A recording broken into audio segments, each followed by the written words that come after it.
Welcome to the subspace, bug-border blur-dogs. Today we travel to the Great White North to see what lovable loser Scott Pilgrim is all about.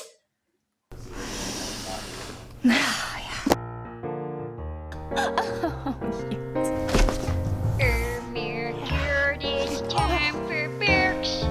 Brittni's big BERKS. BERKS! Scott Pilgrim is a 6-part series of brilliant graphic novels by Bryan Lee O'Malley that consists of... I'm not sure what instrument that is. 1. Scott Pilgrim's precious little life. Thus, Scott Pilgrim versus the world. 3. Scott Pilgrim and the infinite sadness. 4thly, Scott Pilgrim gets it together. 5. Scott Pilgrim versus the universe. I'm Roku, Scott Pilgrim's finest hour. The series follows Scott Pilgrim's attempt to date fickle hipster dream girl Ramona Flowers. But in order for all the sucky to be nugget, Scott has to defeat Ramona's evil exes. Because, duh. Like any 23-year-old jobless part-time musician, Scott's life is a hot f***ing mess. But his fighting powers are inexplicably legit. 64-hit combo legit! Oh, they should make a Marvel vs. Capcom vs. Scott Pilgrim game. He would have so many moves, like base battling and throwing mismatched socks as bombs, and his special would be the epic Super Slacker Strike! Where his yawn could become a typhoon of excuses that you drown in. Like if you drown every time.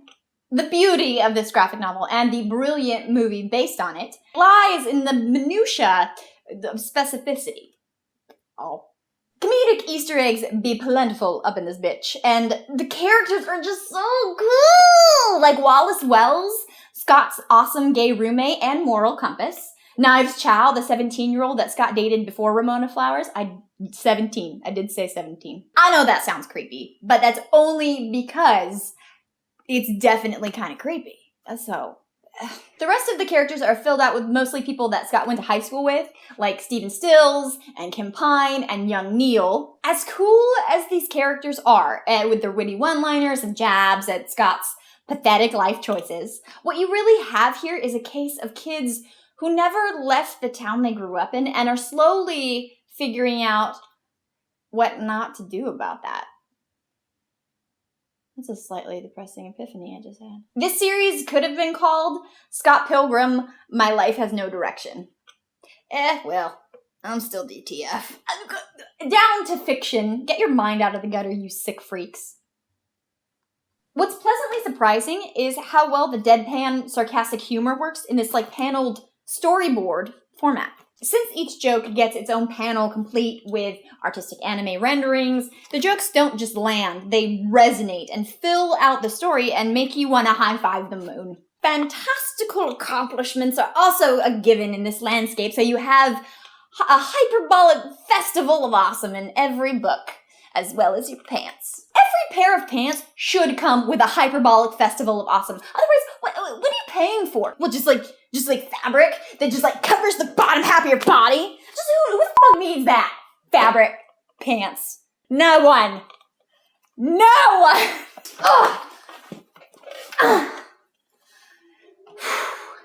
Totally naked from the bottom down.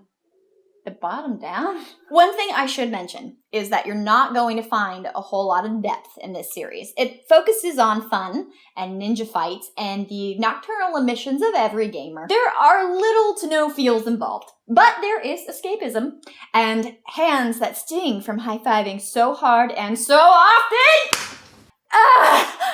I reopened my wound. Oh god, it was worth it.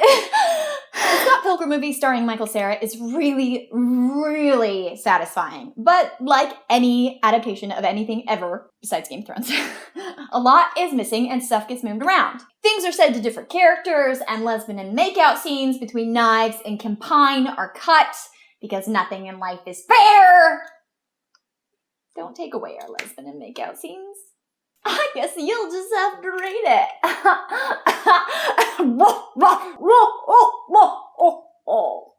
It's my evil laugh. I'm working on it. It's a work in progress.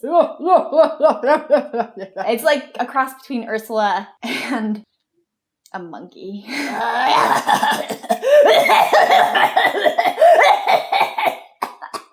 To the bookmobile! Out of the way, motherfuckers!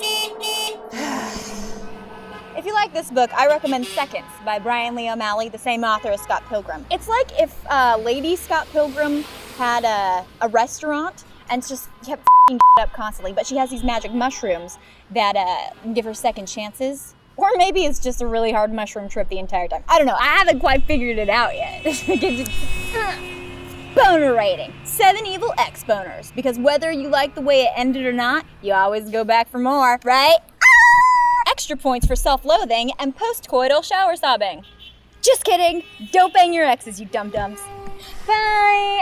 Oh, real nice. You kiss your mother with that finger? Click the box on the left to travel back in time to Season 1 of Brittni's Book Boner Bistro. Watch out for the time-space continuum. I trip on that goddamn thing every time. Click the box on the right to witness the epic shred battle between Scott Pilgrim and the Kachinaki twins. Donkey Kong versus Double Charizard. Fight! Subscribe, or I'll kill your family. I'll kill them all.